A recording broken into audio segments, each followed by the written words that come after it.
Hola, soy Isabel María Solano y en esta presentación vamos a hablar de cómo usar las tecnologías en el aula. Específicamente vamos a analizar cuál es el proceso de definición de las estrategias didácticas como un paso más dentro del proceso de planificación educativa. Vamos a analizar en la presentación conceptos muy importantes desde el punto de vista educativo como metodología, modelo educativo, modelo pedagógico, estrategias didácticas, medios y, lógicamente, tecnologías, que es el elemento fundamental de esta presentación. Cuando usamos las TIC en el aula tenemos que tener en cuenta, como principio básico, que el aprendizaje de nuestros alumnos no va a estar en función del medio que nosotros usemos, de que utilicemos una tecnología u otra, sino que estará en función de las estrategias didácticas que el profesor utilice en clase. En este sentido, tenemos que tener en cuenta que los medios deben estar completamente integrados en el currículum, deben ser un elemento más del currículum, en consonancia con los objetivos, con los contenidos, con la propia metodología de la que hablemos ahora mismo y, lógicamente, con la evaluación. De esa manera llevaremos a cabo un proceso de innovación pedagógica y no un proceso de innovación tecnológica en la que el acento fundamental se pondría en la tecnología. En este caso, el acento fundamental se tendría que poner en los aspectos pedagógicos, en el contexto, en los alumnos, en el currículum en sí mismo. Desde este punto de vista también hay que tener en cuenta que los métodos juegan aquí un papel fundamental. Los medios forman parte, están dentro de los aspectos metodológicos y deben ser coherentes con los métodos que utilicemos. De otra manera, si no lo hiciéramos de esta manera, podríamos caer en el error de poner el acento en la tecnología, en considerar que realmente estamos innovando, que somos profesores innovadores, por el simple hecho de utilizar un cañón, una pizarra digital, un puntero o un micrófono. Por lo tanto, la clave fundamental en este proceso de definición de las estrategias didácticas es el profesor. La clave eres tú. En ningún caso tenemos que hacer uso de recetas o de pensar que la definición de estrategias didácticas es una cuestión dada de antemano. No hay recetas que valgan. Nosotros, como docentes, conocemos el contexto, conocemos a nuestros alumnos, conocemos el currículum, conocemos todos los aspectos educativos que nos llevarán a definir la mejor estrategia didáctica. Estas estrategias didácticas tenemos que concebirlas como principios de procedimiento que guían nuestro trabajo en el aula. Una estrategia didáctica está dividida o implica, mejor dicho, tres aspectos fundamentales. En primer lugar, el método de enseñanza que estemos utilizando en clase. En segundo lugar, las actividades que vamos a ir definiendo con nuestros alumnos. Y en tercer lugar, los medios, los recursos que vamos a utilizar con cada una de esas actividades. Estos tres elementos en su conjunto, el método, las actividades y los recursos, serán los que definan nuestras estrategias didácticas. ¿Qué estrategia didáctica utilizaremos? Pues la estrategia didáctica que utilizaremos será aquella que el profesor decida en función del modelo pedagógico que guíe su clase. Es decir, esa manera de proceder que nosotros tenemos en clase. Ese modelo pedagógico estará dentro de los elementos del currículum y estará en consonancia con todos esos elementos que componen el currículum.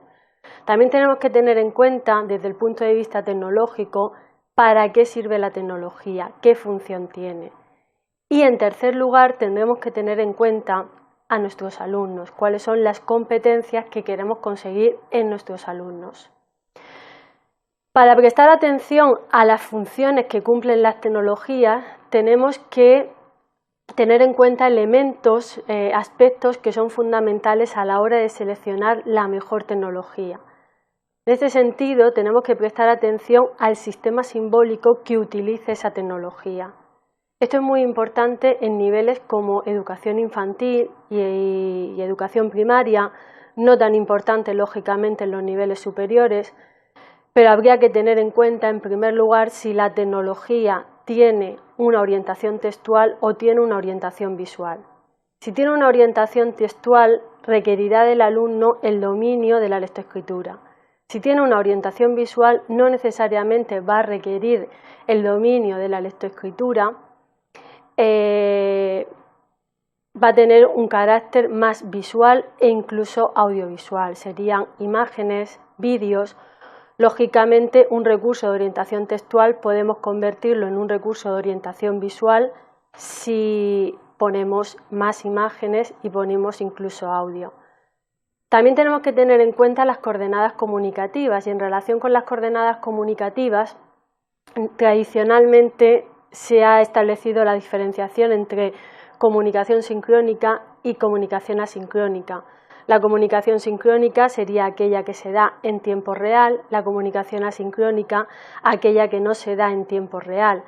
Pero también tendríamos que tener en cuenta pequeños matices como un tipo de comunicación que podría ser la cuasisincrónica, que es aquella que se da en tiempo real, pero en la que el proceso de emisión y recepción del mensaje no se produce en el mismo momento. Por ejemplo, cuando escribimos un chat, hasta que no le damos a enviar, no hemos recibido el mensaje.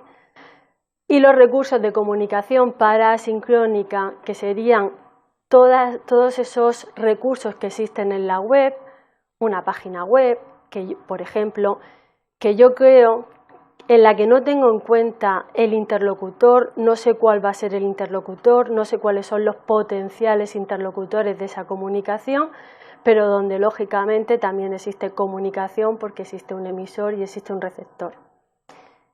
Y luego tendríamos un conjunto de tecnologías en función de para qué se podían utilizar.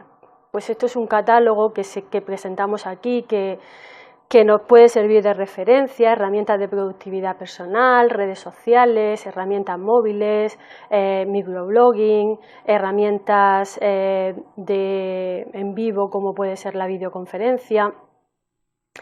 Para ver un poco con un poquito más detalle cuáles serían estas tecnologías, podríamos acudir al catálogo de herramientas de la Web 2.0 que tiene publicado el Grupo de Investigación de Tecnología Educativa de la Universidad de Murcia en su página web, y ahí podríamos prestar atención a cada una de esas tecnologías en función de para qué sirve, para qué la utilizaríamos. Prestando atención ya al proceso de definición de estrategias didácticas, tendríamos que tener en cuenta que uno de los modelos pedagógicos que podríamos utilizar sería el modelo constructivista social, dentro del cual podríamos plantear tres tipos de estrategias didácticas: estrategias de acceso y búsqueda de información, estrategias de expresión y publicación y estrategias de comunicación y colaboración. En las estrategias de acceso y búsqueda de información hay que tener en cuenta que utilizaríamos tecnologías, recursos disponibles en la red, algunos de esos recursos que hemos llamado antes parasincrónicos, que no sean susceptibles de modificación y de publicación por parte de los usuarios. Existe un autor que crea el recurso y en ningún caso nosotros podemos editar la información. En este caso, cuando utilicemos este tipo de estrategias desde el punto de vista educativo, hay que prestar más atención al proceso que al producto final. Y tenemos que tener en cuenta que, lógicamente, en la red existe mucha información, nuestros alumnos pueden acceder a toda esa información, pero lógicamente no toda esa información se convertirá en conocimiento. Luego tendríamos las estrategias de expresión y publicación, donde tendríamos recursos como un blog, recursos de gestión de información como YouTube, de información visual como YouTube, donde cualquiera puede publicar información, cualquiera puede comentar algo, cualquiera puede editar información si se permite editar esa información. Y lógicamente, al poder realizar esos comentarios, al poder expresarnos, al poder publicar nosotros mismos esa información, se puede mostrar en los resultados del aprendizaje que ha seguido el alumno para publicar esa información, para hacer ese comentario, para llevar a cabo ese proceso de reflexión. La gran ventaja de utilizar estas estrategias de expresión y publicación en la escuela es que nos permite abrir las puertas de la escuela, del aula universitaria, de secundaria, de primaria, de educación infantil, a la sociedad, a cualquier miembro de la comunidad, a la familia. Y por último tendríamos las estrategias de comunicación y colaboración en las que lógicamente se pone el hincapié en los procesos de comunicación que se llevan a cabo. Aquí podríamos utilizar el conjunto de herramientas que hemos considerado herramientas de comunicación sincrónica y asincrónica, desde la videoconferencia, un chat, el correo electrónico, un blog, cualquier herramienta que permitiera la comunicación desde estas dos coordenadas comunicativas. Nos permite además también, como ocurría con la estrategia anterior, abrir la escuela a la sociedad, en tanto que podemos llevar a cabo una modalidad de aula que sería el aula extensa, en la que podemos incorporar a personal externo al centro.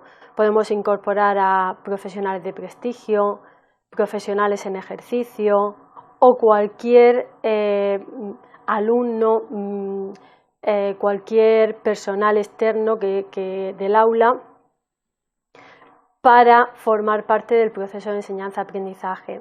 Dentro de esta modalidad tendríamos que prestar atención a un tipo de metodología que son los proyectos telecolaborativos dentro de la modalidad de comunicación e intercambios interpersonales, donde tendríamos tipos de actividades como aulas globales, reuniones virtuales, tutoría entre iguales, también encarnación de personajes, una serie de actividades que nos permitirían llevar a cabo estos proyectos telecolaborativos. Y eso es todo.